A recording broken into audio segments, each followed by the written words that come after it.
what's going on? Tommy, welcome to the first episode of Scotch Talks. It's a pleasure, brother. Absolutely, man. Happy Excited. you're here, man. I'm excited, man. Dude, how long have we known each other? Like, 2 years, 3 years? Yeah, probably 3 or 4 years. But you didn't really know me. Probably in the beginning of that. I knew about you. I did, yeah. So, yeah, that's a whole story we'll probably get into here. But, yeah, probably friends now it's a little over 2 to 3 years. And it's been awesome. You know what's crazy is, you were doing our inspections. Yeah. You were rolling around in, your S10. Was it S10? It was a 02 Ranger. Okay. Little red Ranger. Yeah, so you were trying to get the same year that I graduated high school. Exactly. Yeah. So we got it free during a property preservation thing, and so that was my free 02 truck that I was riding around for a couple of years until it blew up on me. Love it, man. Yeah. I love it. Yeah, you were doing the inspections for us, and it's crazy because you were dealing with this person and this person, but eventually you got into real estate pretty quick. Yeah. I know that was your goal. Yeah. I mean, what was the catalyst? Because I've honestly never asked you. Yes, I mean, my dad has always been in real estate, so he started the home inspection business 20 years ago, and then as I was growing up, he had a property preservation company. So when the banks were foreclosing on everything in 08, 09, 010, I was 14, 15, 16 years old, and I was his kind of right-hand man. I was mowing a bunch of lawns, trashing out houses all around the areas of Columbus. I love it. Now that are the booming areas that nobody would ever touch. So lawn to lawn to lawn. I remember going to my dad's office, list of 500 lawns that we had to go hit on that week, and just he'd let me drive his truck right when I turned 16. Well, before that, I had hired older guys from my high school to drive me around to put 2 push mowers in the back. We go mow 10, 15 lawns a day, make our $10 a lawn each, and that's kind of how. You only making $10 at the time, yeah, $10 a lawn. So I mean, you do 12, and 14, 15, 16. You can make $150 a day. Damn, it's good money. Yeah, so that's crazy. I lived right beside side of the down, so I used to have to gamble to get that much money. So yeah, hey man, can you give me the 411 on what the horse is gonna actually absolutely. win? Yeah, or at least come in third. Yeah. So then I always kind of just told my dad blindly I'd be his right hand man as I got older. So graduating college and had a finance degree and all this stuff, and I said, okay, I'm gonna go back and work with my dad. I didn't even know really what home inspections were or anything like that, so I jumped in. And I'm kind of shadowing him the first couple of days, and he's talking about plumbing and this. I'm like, what the fuck is plumbing? I have no idea what plumbing even is. He was looking at these drains. I'm way in over my head because I thought. How old were you at the time? This was 22, 23. Okay. So. And you're 26 now, right? 27. Just 27 in August. That's right. So, basically, that business had dissolved because banks didn't want to pay anymore. Property preservation is not really a thing right now. Yeah. Probably cyclical. So that business has gone, and we're doing a home inspection. So I had to basically learn apprenticeship style how to be a home inspector. So backtrack, I guess, right before graduation. I gave you quite a few though, right? Yeah, no, absolutely. So going back to right before graduation, my uncle called me. He lives in Chicago, and he goes, "Hey, I know you're studying finance. I had a finance entrepreneurship degree, so he's like, you want to flip houses with me?" And I was like, no, I told my dad I'd always work with him. No. But he wanted me to go to Chicago. Yeah. So I was like, no, I got to go back to Columbus and do my thing. And then as I started doing these inspections, and those being draw inspections, a lot of them from you guys and Lima One and those people, I started seeing man, there's a lot of people doing this stuff. Let me call him back and see if he want to do it in Columbus. So at that same time, he said yes, started listening to Bigger Pockets as I was doing inspections and learning about houses. And I was like, man, this whole flipping houses thing seems pretty this sweet. Seems a little bit more lucrative, right? Yeah, this is better than driving around a beat up truck all day. And so. You were trying to get that 2012, not that 2002. I definitely was, yeah. So, that's kind of how I got my in. And then, just hearing success stories and seeing you guys, like I did a bunch for inspections for you. From the draw perspective, so I saw your name pop up on the app. I'm like, who the fuck is this guy? Who is Terry Summers? And then Austin Rutherford would be in there. Who is this guy? And I would have your guys' numbers. I'd shoot you text and be like, go talk to this person, your assistant or whatever. I'm like, what the fuck do these guys think they are? I think they talk to me right now. Yeah, I always remember I texted you because we were doing an inspection lady. He's like, oh, I need a place to stay. I'm like, oh, I know Terry Summers does that. So I text him your number, and you called me like, hey man, don't ever give somebody my number like that ever again. I'm like, what's wrong wrong? And then now I'm in it. And I'm like, I get it now. I understand. Yeah. So, yeah, man, lost 100K on our first flip, me and my uncle. That dissolved that partnership. Very quickly. One and done.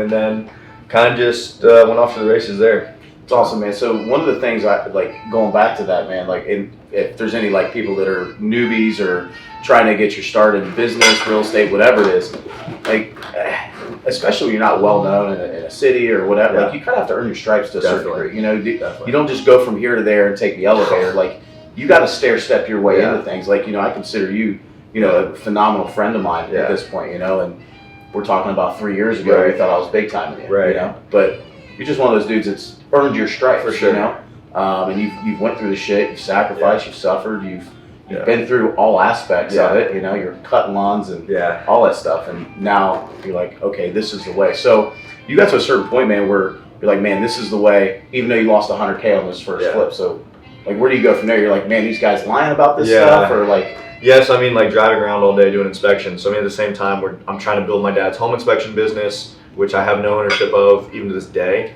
So I'm on 40 grand W-2, running around working 80, 100 hours a week and I see my friends all doing well. And I was like, but family business is all about, it's not about me, it's about them. I want to retire my family. That was kind of my thing in the beginning.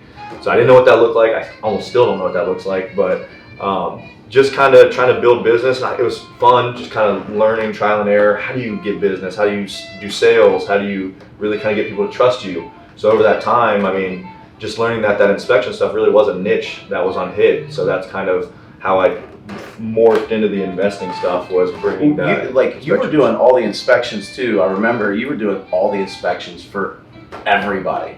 And like even to this day, like when you see like your name or the Harr name pop up as an inspection, you're like, we're good. This deal's gonna be good. Like you're not a deal killer, you're a deal maker. Yeah, no, definitely. Like, I mean, that's one thing my dad kind of ingrained in me. It was like, there's too many people running around trying to flex their muscle. Like, it's a very kind of egotistical business. Like, I know more than you. I want to show you so much. And it's like such an old business too. Like it's that old man that's been there, done that. I've been telling you so for the longest time. Yeah, it's a very mule business. I mean, like it's all a lot of solopreneurs that want to flex their muscles, and there's only a few people that really run tight ship businesses around Columbus, and that was kind of my goal, and it still is. But I kind of branched off, and I've been doing the investing stuff for a couple of years now too. Yeah. So let's run back for a second, man, because I think this is interesting. You lost 100K with family member on your first flip.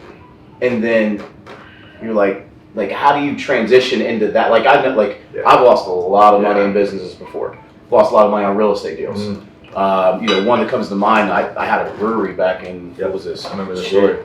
2015 is when we opened. You know, it was an idea I had in 2013, and I look at the amount of money that I lost, and I'm just like, wow, how do I ever like become the right partner for another business partner again? How do I ever you know, grow after this? Like, you know, because dude, this kind of would have put some people under. You know, would have made some people bankrupt. So like, how do you move forward after that? Yeah, I mean, as much as it sucks, like, I mean, I was out doing the landscaping on the house. I was sanding down the floors of that house. We lost 100 grand in.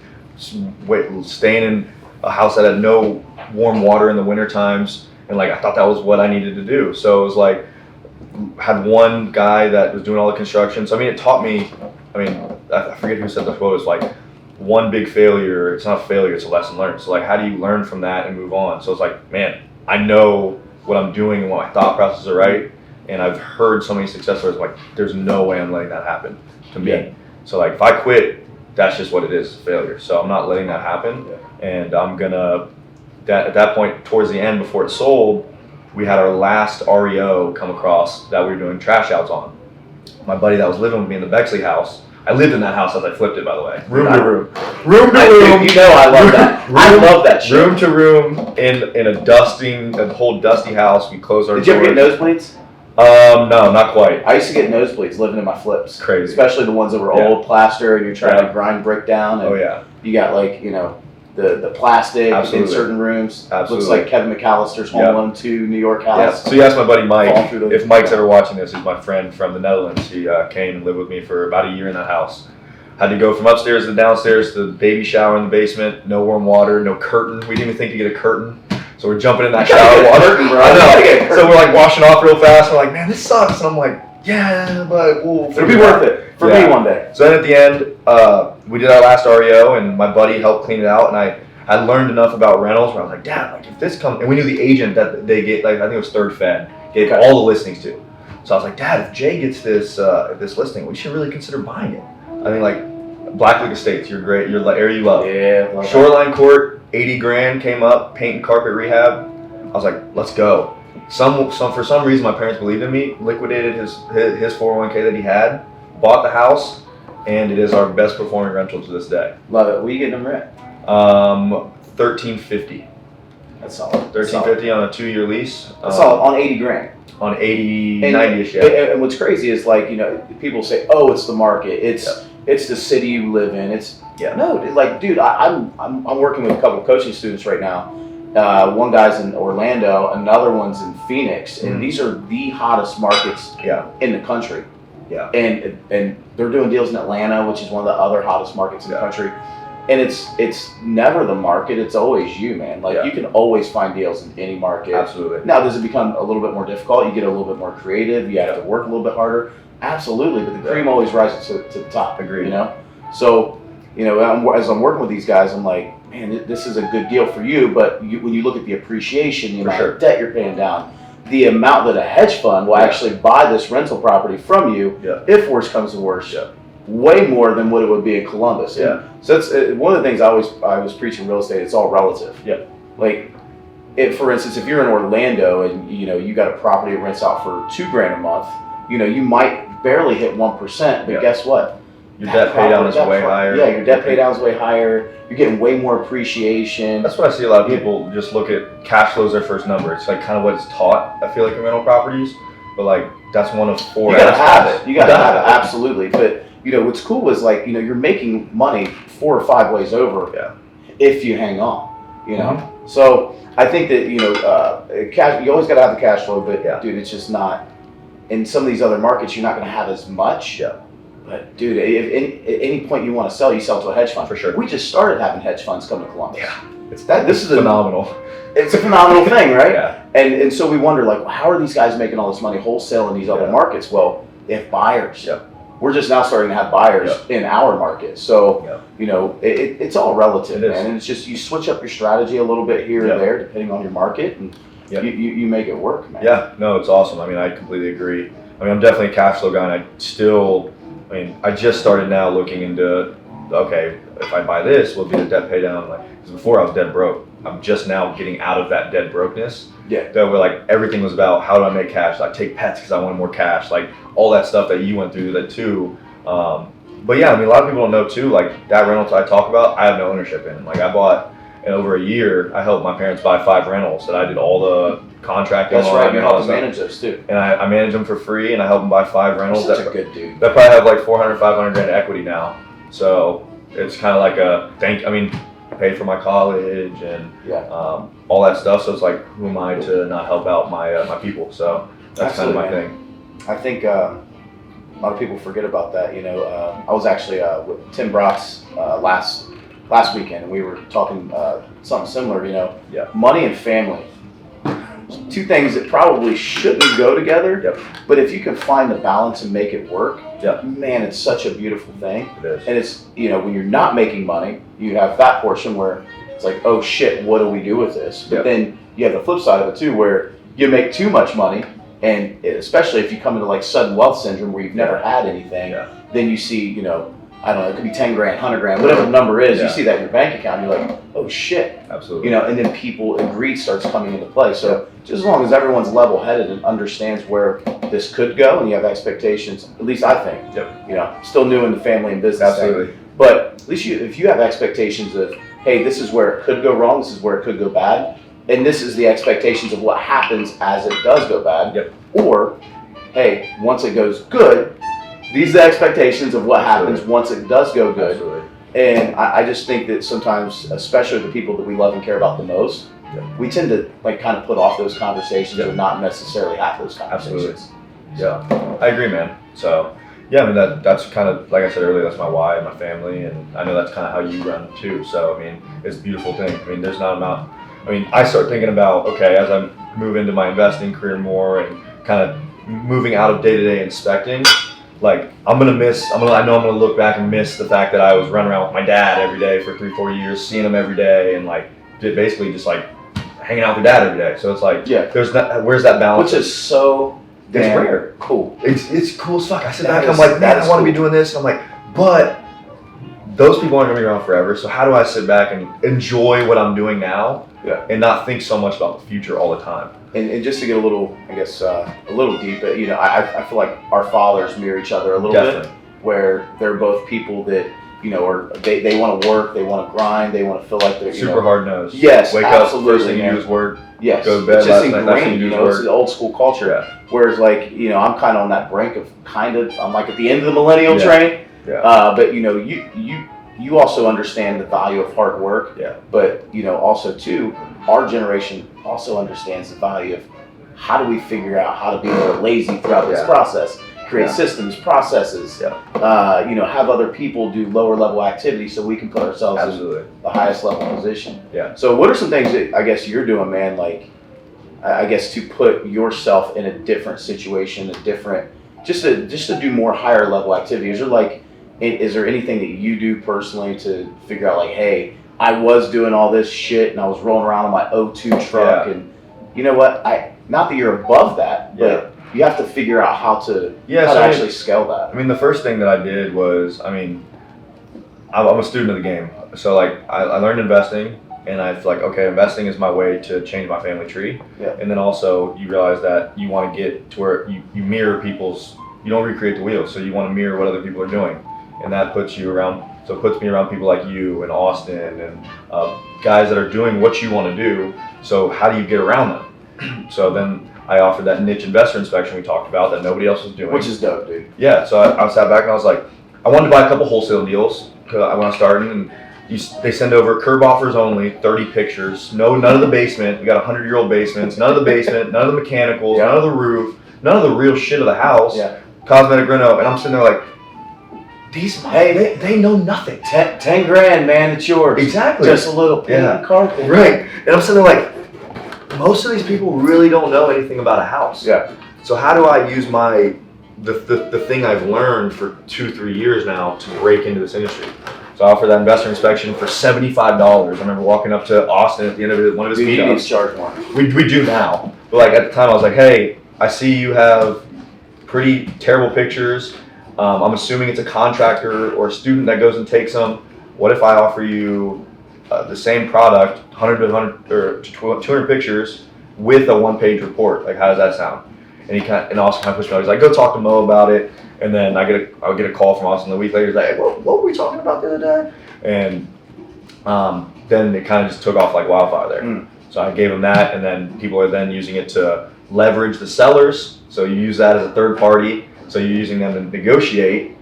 So you're pushing down and up at the same time. So then you're negotiating with your seller, and you're also giving it to your buyer. Yep. And you're laying it all out there. You're not telling them this or that is the house. It's not my guy said this, my guy said that. It's this company said this. This is what the house is. This is what our number is now. So it just lays it all on a platter, and it kind of spread like wildfire. We still do those. It's good. It's good training for my guys, but pushing away from a lot of that stuff right now. I think something, speaking of the camera, but Tommy didn't actually mention is you actually have a wholesale company with a partner too. Yep. And not to toot your horn, but I mean, you guys are freaking killing it on that side too. Yeah. Even though I make fun of your folding chairs that you guys have. Yeah. You guys have those like tables, like literally, like when you go out college pong tables. Yeah, they're like college pong, or like you go out to a cookout. And you got those foldy tables, and you got to put like they're like from 1987. You know, they're as old as I am. Yeah. That's the way your office is set up. It's awesome, man. Dude, I love it. Yeah. Because it's like I was there 4 or 5 years ago, and now eventually they're like, man, can we get some nice stuff? Can we get like an arcade game in here? Can we get a PS5? I'm like, yeah, if you guys keep selling, I mean, we'll start getting some shit. But you got to find that balance between just being in the grind of it, but then also to like rewarding yourself. Yep. So Dude, what are some things that like you're doing that I guess keep you in the mindset to keep going, but then also too to reward yourself? Like, you know, I don't see a watch, and you know, I mean, you got the Tesla though, right? Yeah, I did get a Tesla. You got that was a big reward. Going from never having a car in my life that had a backup camera to a Tesla was pretty sweet. So driving that, it's kind of like, I mean, I still drive it's a 2010 Honda Ridgeline with almost 300,000 miles on it. And then kind of sitting in that car when you get home or take my girl for a meal, being like, man, okay, I'm doing something right. It's kind of just an everyday reminder that, okay, you go from still got to be hard-nosed to still reward yourself with a little bit of nice things at the same time. So, I mean, yeah. You do that with the cars. I did that with the cars. I never thought I was going to be a car guy. I do kind of like cars. Yeah.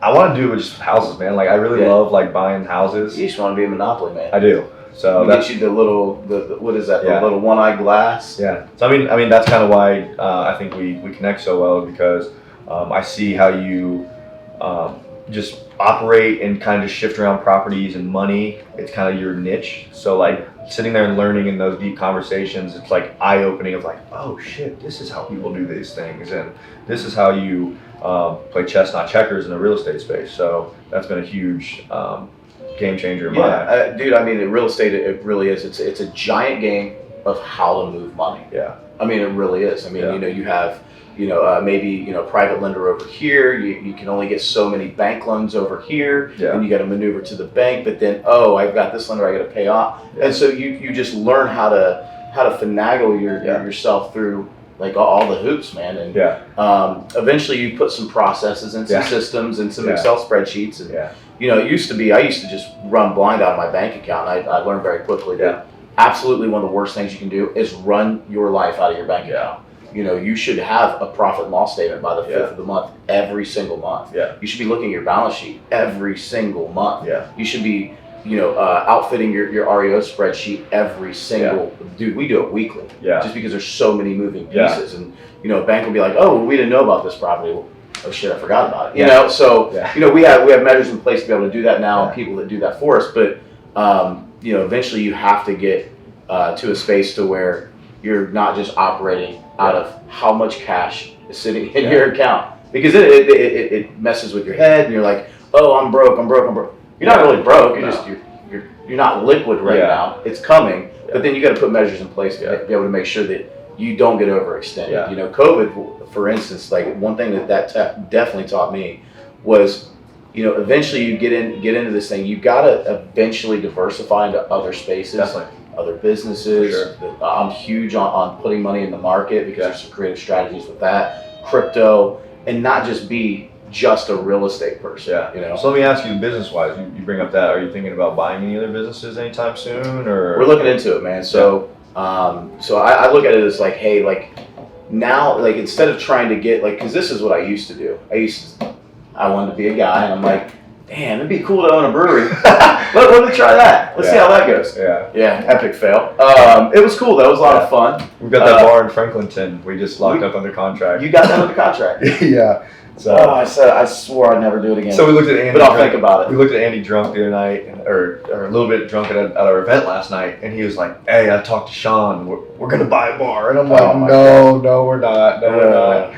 So. Yeah, I mean, just I definitely am a proponent of staying in your lane until you become the investor. So I know we had that conversation to where you're like, I'm finally to the point where I want to be the investor. I'm an OG now. Not the operator, but be the investor. And again, it goes back to like, you can't just like take the elevator. Like you got to take some stairs. You got to earn your stripes. You know, and back in the day, dude, I owned a brewery. I had a gym. I had 3 gyms. Then I got this real estate thing over here, but I'm still house hacking, trying to make money. But then it was almost like, just to be transparent, I mean, I was almost like putting on a front, like I had all this going on, but I was getting income from none. And all I was doing was spinning my wheels, losing money in this, losing money in this, losing money in this. And there's so many times I was one deal away, one refinance away from just not making it work. But you have to understand like where you're at in the whole scale process. You know, can I afford to do this? What's my risk tolerance? How much time does it take away? And so for me, man, like I'm looking at what do I have right now, especially as deal flow is not plentiful. Well, at least in the real estate space. But I mean, there's some other businesses I think that will eventually come back after COVID. I'm definitely looking into. But the more symbiotic it is to real estate, or we have the construction company now, smooth transition. I'm looking to buy an HVAC company. That's like the next thing. Awesome. I mean, dude, a lot of money in that. The trades is a lost art, man. Like it is. That's why everybody's like, man, why are you doing inspections still? Like, sure, I don't want to do inspection, but at any given time, we can go make $500. Like any given time. Any given time, $500, and it's labor. And what's cool is, worst comes to worst, you lose it all. Yeah. And you have that skill set. We can all make it back. You can make it back. You have that skill set, Yeah. So, but you asked about the other businesses, man. Right now, like I said, I'm looking at the core businesses. I'm looking at the gym. I'm looking at the real estate and the subsidiaries of the real estate that I have. And I'm basically just looking at who am I paying money to? Are we paying them too much? Does this make sense to bring in house? Is there a spin-off that we can spin off? Me and Nosa is behind the scenes right now. We've had some conversations about some things that we can do there. Yeah. So I'm looking at those avenues first. Yeah. But that's it, man. I mean, really, it's just we're tightening up what we already have because deal flow is not plentiful. Sure. Tightening up what we have, and then that way we can go out and grow again. Yep. So, I do got a question for you though. So, like 5 to 10 years from now, I know that like you got the wholesale thing, and I asked you this at a I think it was at Gresso's at a Steelers game, and you gave me a bullshit answer. Yeah. So I'm gonna ask you in front. So like 5 to 10 years from now, like what's gonna happen? Where's Tommy Harr at? Like what's that look like? Yeah, so I mean it's always a moving target for me. But I mean, one thing, like I said earlier, I want my parents to be retired. So that's the number one thing. So I mean, what I've learned now, the mindset shift of mine is like, I can't inspect enough houses to retire my parents. I can't inspect, and there's not enough money and enough time. So how do I build my real estate business to be so big and so lucrative that I can look at my mom in 3 to 5 years and say, you're done. She's a teacher at Canal Winchester still. She does real estate on the side. Did like 50 deals in her first 2 years as a realtor. Like amazing. That's what she's good at. Like she's a great sales. So I'm like if I can just take off, like go retire, do that for fun. That's it. And at the same time, I want to live a great life. Like when I grew up, everything was like we lived well. But everything went back to, we don't have enough money for this, we don't have enough for that. I don't ever want to have that in conversation, but I'm going to teach my kids how to work for their shit, that's for sure. So I'm on that train. When I have kids, Shaq said, listen, y'all ain't rich. I'm rich. I'm rich. So, I mean, like, so do you like, and I guess my question is going deeper, like, do you write that down? Is there like certain like milestones, like by X date, or like how does that work for you? I ebb and flow with that stuff. So that's one thing I'm not great at is writing down my goals. It's all in my head, and it's moving, but there's always that arbitrary number of 100 units. But I mean, me and Andy just bought 20, 30 units together in the last 3 months. So it's like, okay, that target's going to hit in a year. So what's after that? I think we want to move maybe into apartments at some time, but also make this real estate business super passive. So we have all the pieces in place now to where hopefully, I want to travel before I have kids. You do a lot of travel. Yeah, we definitely do a lot of traveling. Yeah, we do a lot of traveling. But it's we've done a lot together too. We have. Yeah. It's just one of those things of like why not now? Like you have your whole life to live for sure after. So let's just travel now and figure it out.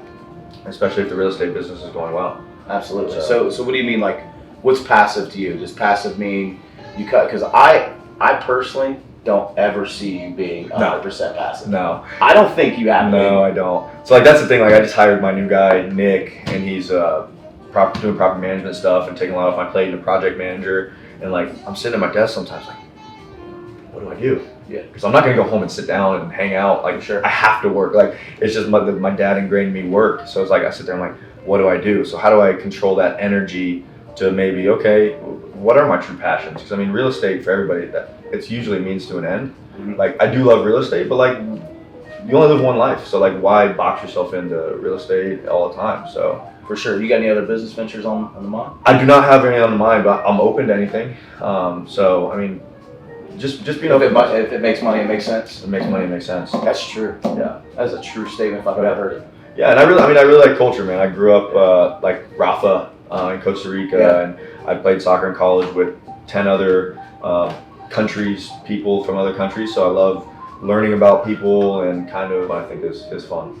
I got you, man. I got you. Well, I do got one other question for you, man. So we talked about like 5-10 years, all that stuff. Like, where do you see like the whole space? Because like you know how I feel about the real estate space right now, in a lot of different dynamics of it. You know, I mean everyone's a guru right now. You know, you do one deal, I'm a guru. A lot of people jumping in. You got a very unique time where, you know, I mean, dude, money's cheap. It's really hard. You know, I don't know. It's just there has never been an easier time to make money in this business than right now.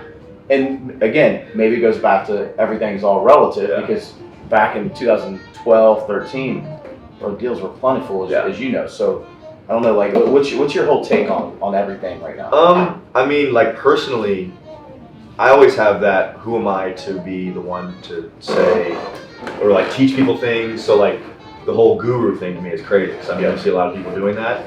I don't know. I see with the presence of social media growing and growing and growing. I think people are easily lied to and fibbed to, and but I think like at the end of the day, like real business and real character will show through. So that's kind of what I built my business off of. Like, I'm not going to do the most deals in a year. I'm going to do a lot. I'm going to get my respect from it, and I'm going to keep doing that. But as far as like where the market's going, and I don't know, man. It seems like, I mean, there's got to be. It's a weird time, right? It's definitely a weird time. It's a very weird time. And so, like, I guess for me, man, I'm looking at the, you know, being in the game for the last 10 years. You know, when I first got in, it was like there was deals everywhere. But nobody was loaning money. No. Like cash literally was king. Yeah.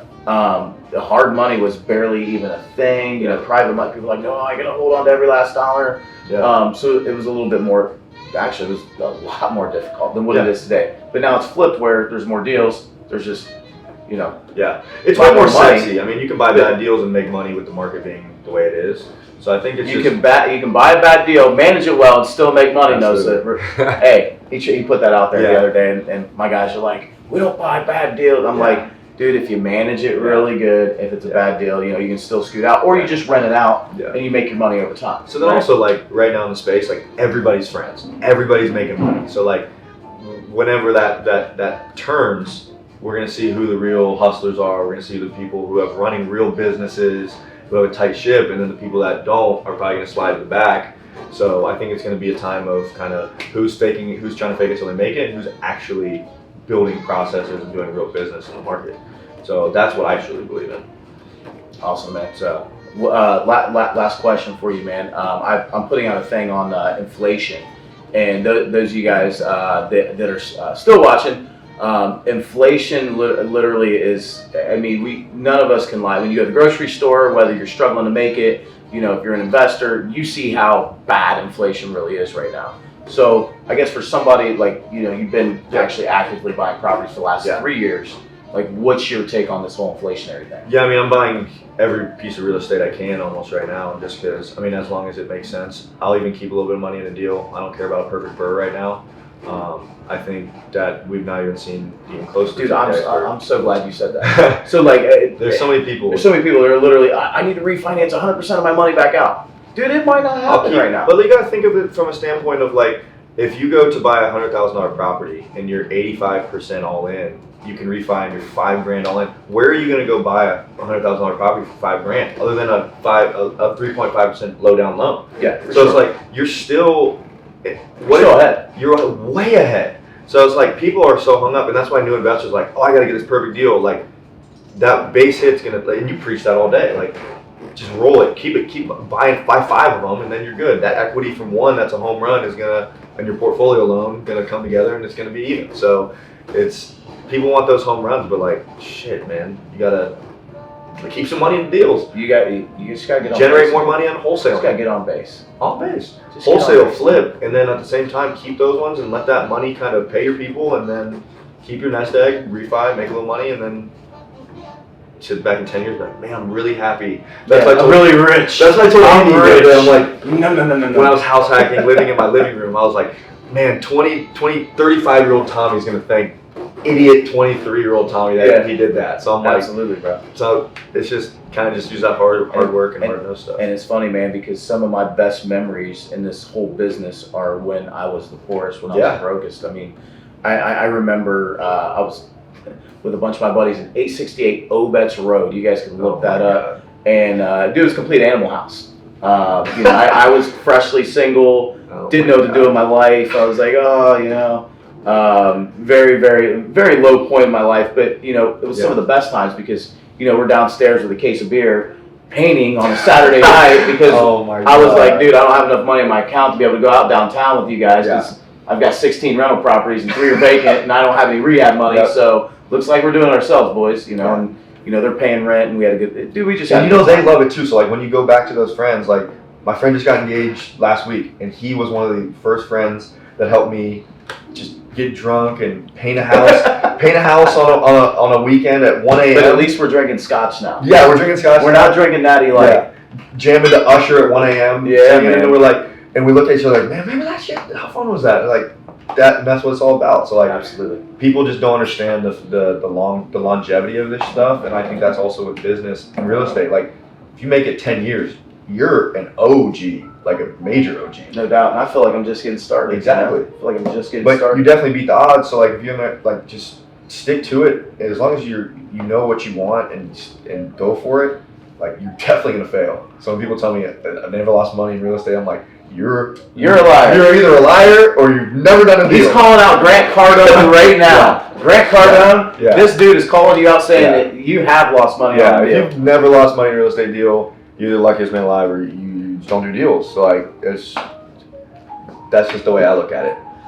Well, awesome, man. Well, dude, I want to wrap up here. Where do people find you? Like, give yourself the plug. Like, where do people look you up? Like, how do people find you? Yes, I mean, I'm pretty active on Instagram. I'm going to start pushing that a little bit more. Kind of showing people what Instagram is. Tommy Harr 05. So really going to start pushing a little more content and kind of just showing. You're doing events now too, which is doing great. Events. Yeah. I didn't make it yesterday. Sorry. Yeah, no, it's all good. Wife only lets me get out, once or twice a week. It's married life now, man. Yeah, absolutely, man. I can't get those 3 nights now. Yeah. Especially when the Steelers are still playing. I mean, you only get one pass a week. So that's right. But yeah, man. I mean, so Instagram, where else?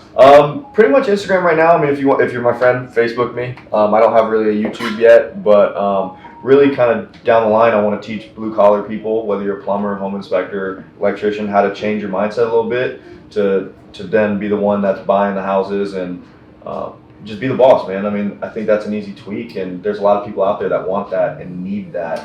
I agree, man. I 1000% agree. I think trades right now. These are the college narrative was a big thing when I was growing up, at least. Yep. And I think that there was a lot of parental push to be able to send your kid to college. I had to pay my way through college. But I'm like, dude, I would have been much better served had I gotten into trades or had I, learned real estate or learned, got on YouTube immediately instead of waiting till I was 24. But that's another rabbit hole we could talk about, the sports things. I know you were a spy athlete, and I know that's probably ingrained the way you run your business and all that stuff. So it's all relative, but I agree with that 100%. Yeah, man, for sure. Well, dude, I appreciate you coming out, man. I appreciate the Scotch Talk. Man, I appreciate We'll probably do one after this too. Yeah. So if you guys are Scotch people, we're gonna do one after this. What was this we drink? We don't even know. They just gave it to us here at the Athletic Club of Columbus. But yeah, man. I mean, I'm incredibly honored to be your first guest, man. Absolutely, man. Absolutely. Dude. And again, if you guys are still tuned in, Tommy Harr, you can look him up on Instagram, Facebook. Pretty easy guy to find. Columbus, Ohio. Yes, sir. He is the one of the local heroes. So, anyways, thanks for tuning in. We'll be doing episode 2 here soon. Love you guys. I'll talk to you guys soon. Thanks, guys.